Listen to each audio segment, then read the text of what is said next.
हम गुंजन चौधरी मैथिली गुंजन चैनल पर समस्त मिथिलावासी के प्रणाम करै छी। आइ हम एकटा मलार गीत लऽ कऽ उपस्थित छी। कोशिश करै छी जे ई गीत अहाँ सबके जरूर पसंद आयत। जय मिथिला, जय मैथिली। बड़ी सन चाहे बदर बाहे उधो, बड़ी सन चाहे बदर बा, बड़ी सन चाहे बदर बाहे उधो, बड़ी सन चाहे बदर बा।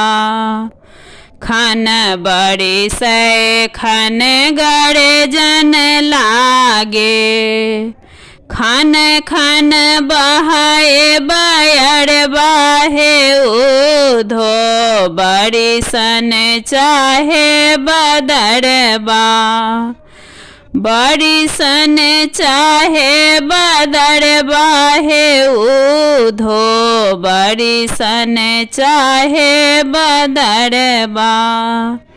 झिंगुर दादुर सोर करैत अछि, बिरह दगध भेल छतिया हे उधो, बड़ी सन चाहे बदर बा। चारि मास हम आस लगाओल, घर नहीं आए पियर बाहे उधो, बड़ी सन चाहे बदर बा, बड़ी सन चाहे बदर बाहे उधो, बड़ी सन चाहे बदर बा।